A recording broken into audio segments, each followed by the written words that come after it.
नमस्कार, मी Sachin Chavan, MCN news Jalna बातमीपत्रात आपल्या सर्वांचं स्वागत। या बातमीपत्राचे प्रायोजक आहेत संजीवनी मल्टी स्पेशालिटी हॉस्पिटल, आपल्या आरोग्याची संजीवनी, the skill to heal, the speed to care. नागरेज मसाले, अस्सल मराठमोळी गावरान चवीसाठी नागरेज मसाले आपल्या जवळच्या किराणा दुकानात उपलब्ध।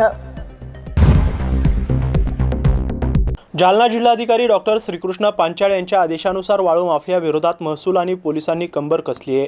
संयुक्तरित्या कारवाई करत आतापर्यंत 240 वाळू माफिया विरोधात गुन्हे दाखल करण्यात आले असून 5 कोटींचा दंड वसूल करण्यात आलाय, तर 9 वाळू माफियांना तडीपार केलं असून एका वाळू माफियावर MPDA नुसार कारवाई करण्यात आली आहे। जालना जिल्ह्यातील वाळू चोरी प्रकरणात आमचे प्रतिनिधी साहिल पाटील यांनी केलेला हा विशेष रिपोर्ट पाहूयात।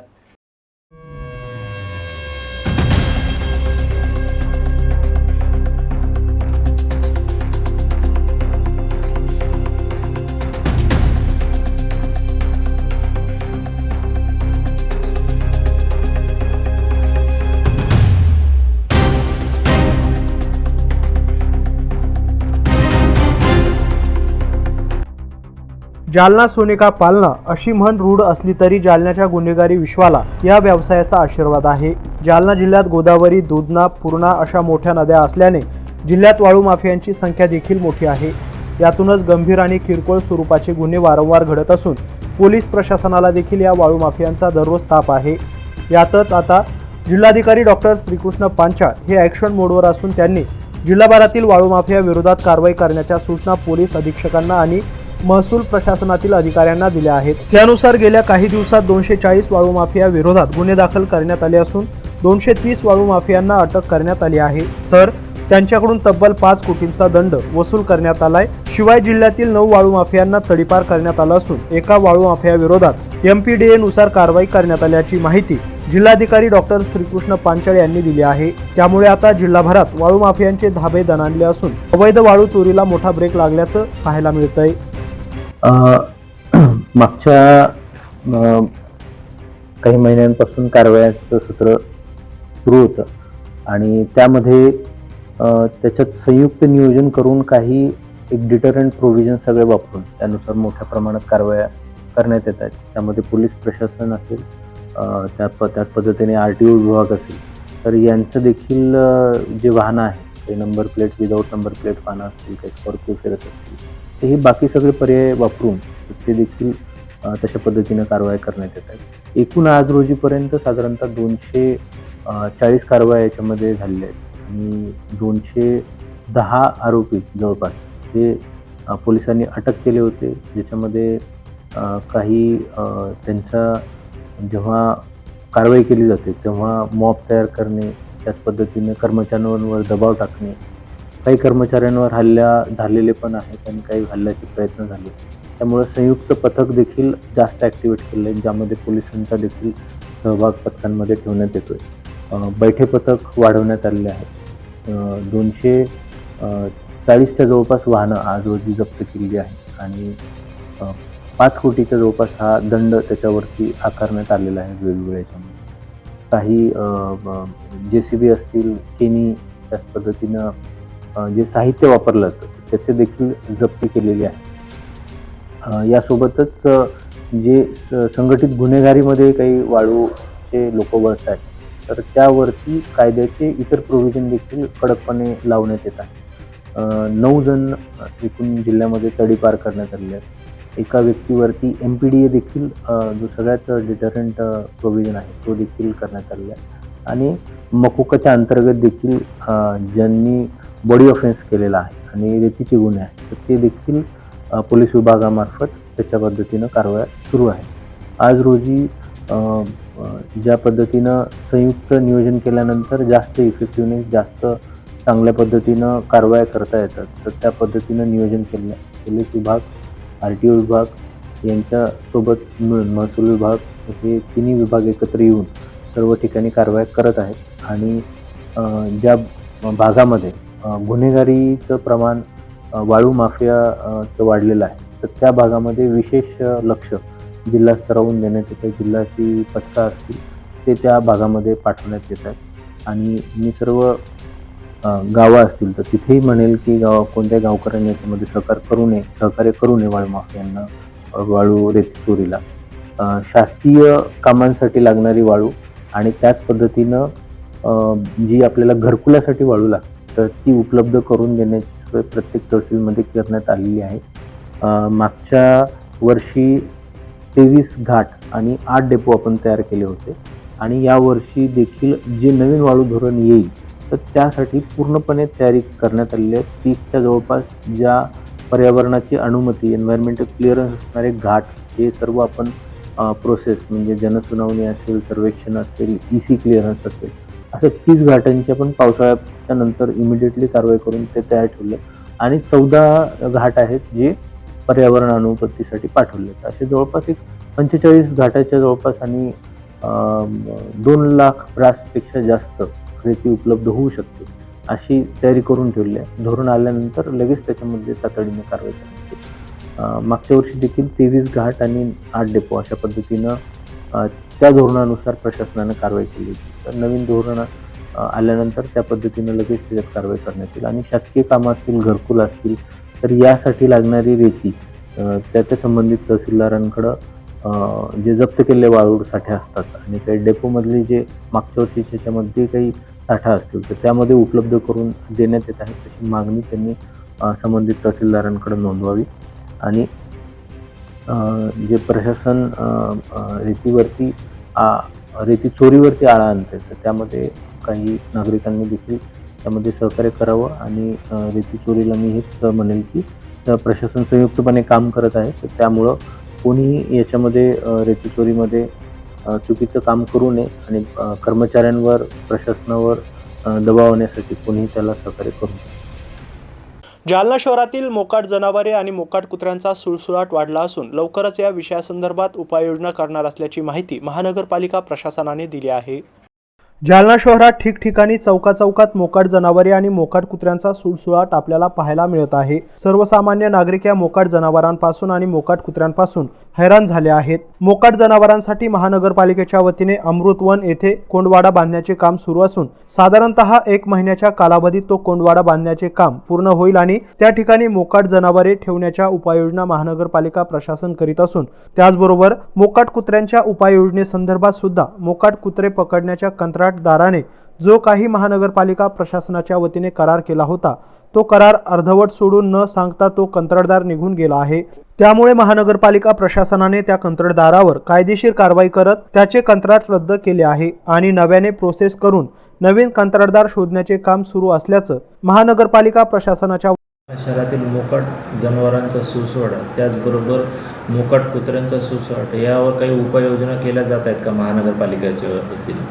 हो, मोकाट जनावरांसाठी महानगरपालिकेच्या वतीने अमृतवन येथे कोंडवाडा बांधण्याचे काम सुरू आहे.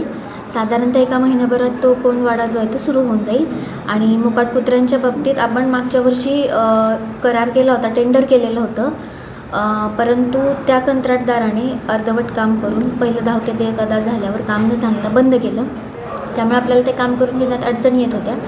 तर आपण त्याविरुद्ध त्या कंत्राटदारावर ॲक्शन घेतलेली आहे. त्याचं कंत्राट जे आहे ते आपण टर्मिनेट केलेलं आहे आणि नवीन कंत्राटसाठी प्रोसेस सुरू केलेली आहे. भोकरदन तालुक्यातील अनवा येथील एका व्यक्तीला अंगावर निर्घृणपणे चटके देऊन गंभीर जखमी करण्यात आलं होतं. या प्रकरणातील एका आरोपीला पोलिसांनी अटक केली असून नवनाथ गौड हा मुख्य आरोपी अद्याप फरार आहे. त्यामुळे जालन्यात समस्त ओबीसी बांधव, धनगर बांधव आणि वंचित बहुजन आघाडीने जिल्हाधिकारी कार्यालयावर मोर्चा काढला होता. यावेळी कैलास बोराडे याचे कुटुंबीय देखील उपस्थित होते. त्यांच्या कुटुंबाशी संवाद साधलाय आमचे प्रतिनिधी साहिल पाटील यांनी. बघूयात. अनवा येथील कैलास बोराडे यांच्या अंगावरती निर्घृणपणे चटके देऊन त्यांना गंभीररित्या जखमी करण्यात आलं होतं. यानंतर या घटनेचे पडसाद राज्यभरात उमटले.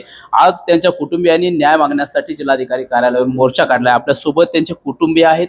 नेमका काय प्रकार होता आपण जाणून घेणार आहोत. सर, मला हे सांगा, चटके दिले त्या दिवशी तुम्ही कुठे होतात आणि ही घटना तुम्हाला कशी कळाली? सर, आम्ही वावर शेतातच होतो. तेव्हा 9:30ला तेव्हा मंदिरात जात होतो दरबारीला. दर्शनाला गेला तरी याला दर्शन काही करू दिले बाया तिथे.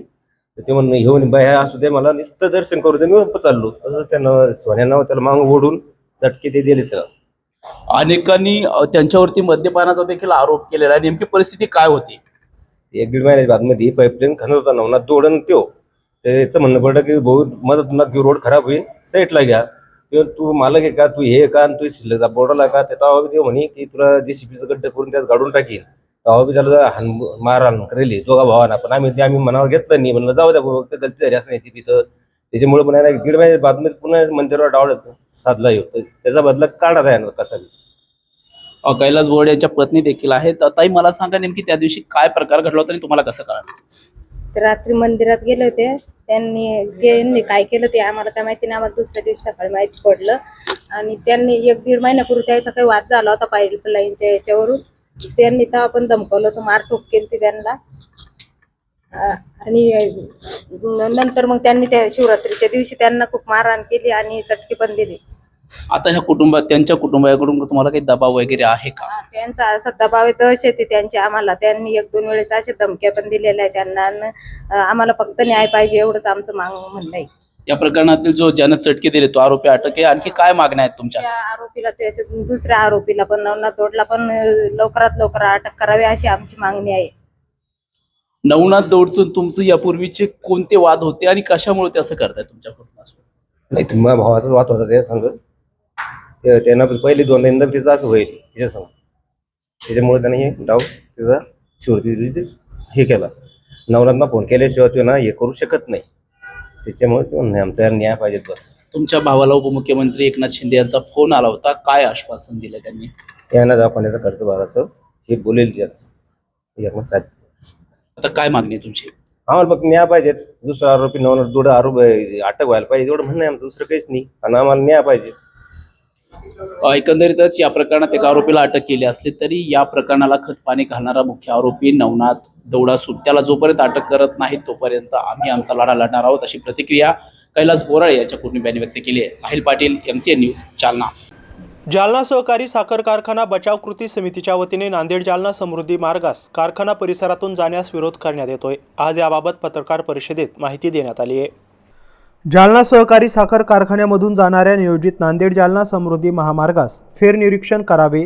नांदेड जालना समृद्धी मार्ग जो काही चालला आहे त्या समृद्धी मार्गास शेतकऱ्यांचा विरोध नसून मात्र हा महामार्ग 3 ते 6 किलोमीटर अंतर वाढवून आणि त्यामध्ये येणारे 2 उड्डाणपूल येत आहे. या अंतराचा आणि 2 उड्डाणपुलाचा खर्च जवळपास 6 कोटीपर्यंत जात आहे. शासनाला विनाकारण भूर्दंड भरावा लागत असून साखर कारखान्यामधून हा महामार्ग नेण्यात येत असून कारखाना उद्ध्वस्त करण्याचे हे धोरण दिसून येत आहे. या धोरणास जालना सहकारी साखर कारखाना बचाव कृती समितीच्या वतीने विरोध असल्याचं कॉम्रेड प्रल्हाद हेकाडे यांनी सांगितलंय. आयोजित पत्रकार परिषदेत लक्ष्मण राणे, शिंदे, नारायण वाडेकर, अरुण वरझडकर, प्रल्हाद हेकाडे आदींची उपस्थिती होती.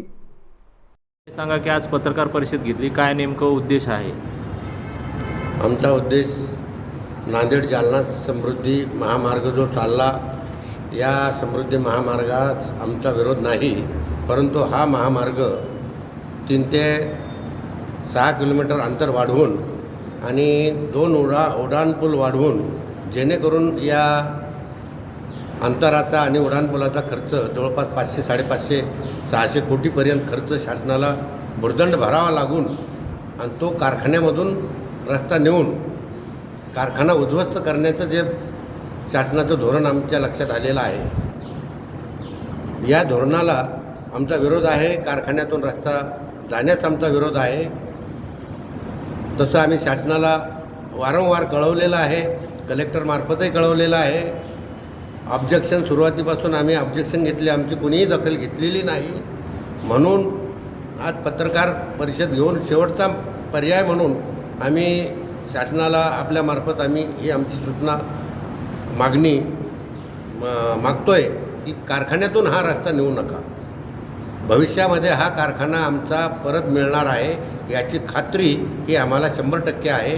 पुढच्या महिन्यामध्ये आमचे कारखान्याचे याचिकेचे वकील ॲडव्होकेट सतीश तळेकर साहेब, अण्णा हजारे, कॉम्रेड माणिकराव जाधव यांची आणि इतर समाजसेवकांची मोठी सभा जालना सहकारी साखर कारखान्यावर होणार आहे. त्या सभेमध्ये वकील साहेब आमच्या कारखान्याची शहानिशा कशी आहे आणि कसा कारखाना परत मिळणार आहे हे सगळं आपल्यासमोर मांडणारच आहे. पण आज आम्ही या रस्त्याला विरोध करण्यासाठी आपली पत्रकार परिषद बोलावली आहे. काय नाव सर आपलं? कॉम्रेड प्रल्हाद एकाडे. मी कारखान्याचा सभासद आहे आणि कामगारांचा पुढारीसुद्धा आहे. जालना जिल्ह्याच्या अप्पर जिल्हाधिकारी रीता मेत्रेवार यांच्या पथकाने मध्यरात्री वाळू घाटात धाव घेऊन वाळू चोरी करणारे 2 हायवा जप्त केलेत. गेल्या काही दिवसांपासून महसूल विभागाने जिल्हाधिकारी डॉक्टर श्रीकृष्ण पांचाळे यांच्या नेतृत्वात वाळू माफिया विरोधात कारवाया सुरू केल्या आहेत. जालना जिल्ह्यात वाळू माफियांनी सध्या थैमान घातले असून जिल्हाधिकारी डॉक्टर श्रीकृष्ण पांचाळे यांनी महसूल आणि पोलीस विभागाला कारवाईच्या सूचना दिल्या आहेत. त्यानुसार अप्पर जिल्हाधिकारी रीता मेत्रेवार, जिल्हा खनिकर्म अधिकारी तुषार निकम यांचे पथक सध्या विविध ठिकाणी कारवाया करत आहे. 5 मार्चच्या मध्यरात्री घोटण शिवारात या पथकाने अवैध वाळू वाहतूक करणारे 2 हायवा जप्त केले असून तालुका जालना पोलिसांच्या ताब्यात दिले आहेत. या प्रकरणात जिल्हा खनिकर्म अधिकारी तुषार निकम यांनी दिलेल्या फिर्यादीनुसार 2 वाळू माफिया विरोधात गुन्हा दाखल करण्यात आला आहे. पुढील तपास तालुका पोलीस करत आहेत.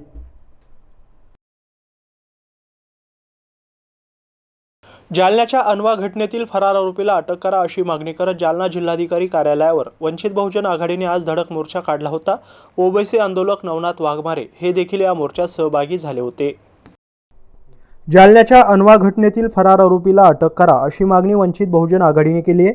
अनवा घटनेतील फरार आरोपी नवनाथ दौडला अटक करण्याच्या मागणीसाठी आज जालन्यात वंचित बहुजन आघाडीने जिल्हाधिकारी कार्यालयावर धडक मोर्चा काढला होता. या मोर्चात ओबीसी आंदोलक नवनाथ वाघमारे हे देखील सहभागी झाले होते. यावेळी पोलीस प्रशासनाने फरार आरोपीला तात्काळ अटक करावे नसता तीव्र आंदोलन करण्यात येईल असा इशारा यावेळी वंचित बहुजन आघाडीकडून देण्यात आलाय. यावेळी जोरदार घोषणाबाजीने परिसर दणाणून गेला होता. यावेळी वंचित बहुजन आघाडीचे जिल्हाध्यक्ष डेव्हिड घुमारे यांच्यासह ओबीसी नेते उपस्थित होते. सर काय सांगाल, आज निषेध मोर्चा काढलाय, काय मागण्या होत्या तुमच्या? आम्ही ज्या मागण्याच्या संदर्भात आता जिल्हाधिकारी आदरणीय पांचाळ साहेबांची भेट घेतली, त्यांच्याबरोबर आम्ही आता अर्धा तास चर्चा केली. अत्यंत साधक बाधक त्या ठिकाणी चर्चा झाली. त्यांनी आत्ताच आम्हाला एक माहिती दिली की पुन्हा एकदा 2 आरोपी त्याच्यामध्ये त्यांनी पकडलेले आहेत. आम्ही मागणी केलेली आहे की कैलास बोराडेला जे त्या ठिकाणी मारहाण करणारे लोक आहेत त्यांना मोका त्या ठिकाणी लावावा, त्यांना तात्काळ त्या ठिकाणी राहिलेले आरोपी अटक करावेत. आमचे अनेक लोकांनी त्या ठिकाणी सांगितलेलं आहे की ती संख्या अधिक आहे, 50 बरोबर ती संख्या जाईल आरोपींची, कारण त्या व्हिडिओमध्ये जितके दिसत आहेत तितक्या सगळ्यांना आरोपी करण्याची मागणी आमची त्या ठिकाणी झालेली आहे. साहेबांनी सुद्धा सांगितलं की CDR पेक्षाही अधिक जी ॲडव्हान्स टेक्नॉलॉजी आहे त्या टेक्नॉलॉजीचा उपयोग घेऊन आम्ही त्या ठिकाणी त्या आरोपींचा शोध घेण्यासाठी प्रयत्न करत आहोत. आम्ही काही टीम नियुक्त केलेल्या आहेत ज्या आरोपींच्या शोधात त्या ठिकाणी गेलेल्या आहेत. पोलिसांनी सुद्धा काही टीम्स त्या ठिकाणी तयार केल्यात ज्या आरोपींना त्या ठिकाणी अटक करणार आहेत. आमची त्या ठिकाणी सविस्तर कलेक्टरची चर्चा झाल्यानंतर त्यांना आम्ही विनंती केली की या कुटुंबाला जे त्याचा त्या ठिकाणी ट्रीटमेंट चालू आहे, जे त्याचा त्या ठिकाणी उपचार चालू आहे, तो उपचार त्यांचा खाजगी हॉस्पिटलमध्ये करावा. त्याला ते आर्थिक मदत जी लागणार आहे ती त्यांनी करावी आणि त्या कुटुंबाचा उदरनिर्वाहासाठी आमची वंचित बहुजन आघाडी आणि ओबीसी नेत्यांची मागणी आहे की त्यांना 2 करोड रुपये त्या ठिकाणी एक व्यक्तिगत स्वरूपामध्ये देण्यात यावे, कारण त्यांना आता काम करणं 1-2 वर्ष शक्य होणार नाही. या सगळ्या गोष्टीची चर्चा झाल्यानंतर आम्हाला थोडं समाधान वाटलेलं आहे. परंतु तरी सुद्धा जर काही लवकरात लवकर जर त्यात आरोपी अटक केले नाही, जो मुख्य आरोपी आहे, जो सूत्रधार आहे, तो नवनाथ दौड, याला सुद्धा त्या ठिकाणी ताबडतोब अटक झाली पाहिजे, नसता आम्ही पुन्हा एकदा रस्त्यावर उतरू हे आम्ही त्यांना त्या ठिकाणी आश्वस्त करून आलेलो आहोत. बीड जिल्ह्यात झालेल्या घटनेच्या संदर्भात काँग्रेसच्या प्रमुख पदाधिकाऱ्यांच्या उपस्थितीत पदयात्रा काढण्यात येणार आहे. या 2 दिवसीय पदयात्रेबाबत आज पत्रकार परिषदेत काँग्रेस नेत्यांनी माहिती दिली आहे. बघूयात. बीड जिल्ह्यातील मस्साजोग प्रकरणी येणाऱ्या 8-9 तारखेला काँग्रेसच्या प्रमुख पदाधिकाऱ्यांच्या उपस्थितीत सद्भावना पदयात्रा काढण्यात येणार असल्याची माहिती आयोजित पत्रकार परिषदेमध्ये काँग्रेसचे प्रभारी कुणाल चौधरी यांनी दिली आहे. आयोजित या पत्रकार परिषदेमध्ये काँग्रेसचे प्रभारी कुणाल चौधरी, खासदार कल्याणराव काळे, माजी आमदार कैलास गोरंट्याल, जिल्हाध्यक्ष राजाभाऊ देशमुख, राजेंद्र राख यांची प्रामुख्याने उपस्थिती होती. महाराष्ट्र की अस्मिता और सद्भाव के साथ जिस तरह का खिलवाड़ महायुति भाजपा नीति सरकार कर रही है, लगातार जिस तरह से महाराष्ट्र के सद्भाव को बिगाड़ने की कोशिश करी जा रही है, इसके खिलाफ कांग्रेस पार्टी ऐतिहासिक पद यात्रा बीड़ जिले में करने जा रही है, जो 8 और 9 तारीख को रहेगी। माननीय प्रदेश अध्यक्ष जी और सभी महाराष्ट्र के वरिष्ठ नेताओं के नेतृत्व में, क्योंकि ये जो धरती महात्मा गांधी, ज्योतिबा फूले से लेके अंबेडकर साहू जी की धरती है, तुकडोजी महाराज से लेके अलग अलग उन विचारों की धरती है जो यहाँ पे सद्भाव का भाव करते हैं। और भाजपा नीति सरकार मूल मुद्दों से, जिन मुद्दों के ऊपर सत्ता में आए थे, किसान कर्ज माफी, लाड़की बहना के 2100 रुपये, अलग अलग वर्गों को अलग अलग लोगों ने वादे करके आए थे, उन वादों को ना तो पूरा कर रहे हैं और इस प्रदेश के जो सद्भाव को और कानून व्यवस्था को बिगाड़ रहे हैं, इसके खिलाफ कांग्रेस पार्टी ने बड़ा मोर्चा और पदयात्रा निकाल रहे हैं कि सद्भाव की बात करेंगे, वापस महाराष्ट्र को उन विचारों के साथ जोड़ने का काम करेंगे जिन विचारों को महाराष्ट्र की जनता से छीनने की कोशिश भाजपा कर रही है। और सीधा सवाल मुख्यमंत्री से कि वो इस्तीफा कब देंगे, क्योंकि जिस तरह का जगन हत्याकांड हुआ, अगर इतने दिनों तक उनके पास वीडियो और फुटेज थे तो उन्होंने उनको संरक्षण क्यों दिया, और अगर इतने दिनों तक उनके पास वीडियो फुटेज होने के बाद जब कांग्रेस पार्टी ने पदयात्रा की घोषणा करी और कांग्रेस पार्टी सदन के अंदर उस मुद्दे को लेकर जाने लगी, तभी उनसे इस्तीफा क्यों लिया, पहले क्यों नहीं लिया और क्यों बचाया गया, इसका सीधा जवाब महाराष्ट्र की जनता को दे। क्योंकि महाराष्ट्र की जनता ने देखा है 4 कांग्रेस के मुख्यमंत्रियों ने छोटी छोटी बात पे इस्तीफा दे दिया, और महाराष्ट्र की जनता के मूल मुद्दों को तोड़ने वाले कब इस्तीफा देंगे, महाराष्ट्र की जनता सवाल करें। याबरोबरच हे बातमीपत्र इथंच संपलंय। पुन्हा भेटूया पुढील बातमीपत्रात, तोपर्यंत पाहत राहा MCN न्यूज। नमस्कार.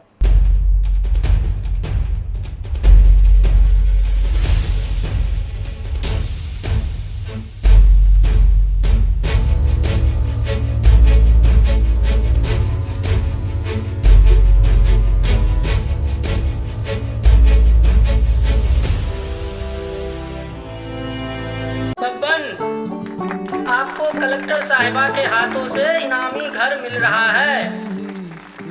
आपका घर बहुत सुंदर होगा ना? अरे नहीं बेटा, हम तो बहुत छोटे आदमी हैं। चाचू डोंट वरी, मैं बड़ी होकर आपके लिए और सबके लिए मजबूत और सुंदर घर बना के दूंगी। कालिका सरिया लाना मत भूलना। कालिका TMT सरिया कंक्रीट से करे मजबूत जोड़ और भूकंप संग आग से लड़कर घर को दे दीर्घायु। कालिका सरिया मैं भूली नहीं। बेटिया आप कलेक्टर। कालिका TMT, फैसला जो मजबूत हो।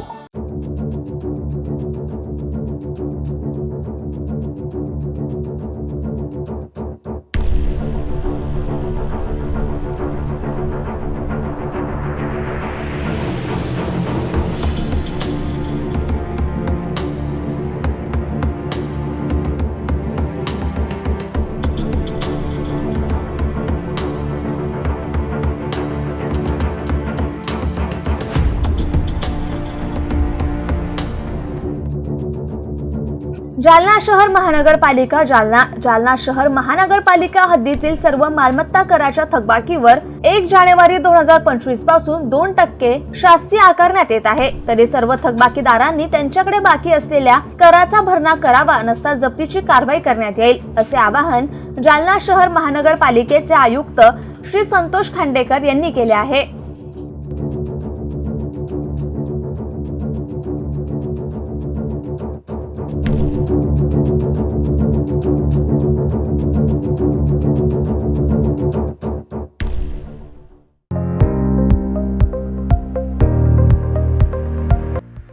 सहलीला जायचंय, मग देशात किंवा परदेशात जाण्यासाठी चिंता कसली करताय? विना वर्ल्डचे जालना पार्टनर ट्रिप मेकर्स आपल्या सोबत आहेत ना, तेही संपूर्ण टूर पॅकेज सह। ट्रिप मेकर्स करत आहे जाण्या येण्यापासून तर राहण्याची व टूरची सर्व व्यवस्था। आमच्याकडे उपलब्ध सुविधा group tours, ladies special, senior special, honeymoon special tours, Dubai, Bali, Europe, Singapore, Sri Lanka, Nepal, Malaysia, देशात किंवा परदेशात कुठेही जा। आमच्याकडे विमान ticket, hotel booking, cab booking, passport, visa, cruise booking, Ramoji film city, Imagica, snow world, water park, Tirupati, Prayagraj, Kashi booking सह सर्व सुविधा एका छताखाली उपलब्ध। आमचा पत्ता Hansraj complex, plot number 10, doctor Kalamkar hospital शेजारी, भोकरदन रोड, जालना। तर आजच ट्रिप मेकर्सला अवश्य भेट द्या। आमचा संपर्क 9404544946 किंवा 9834209128.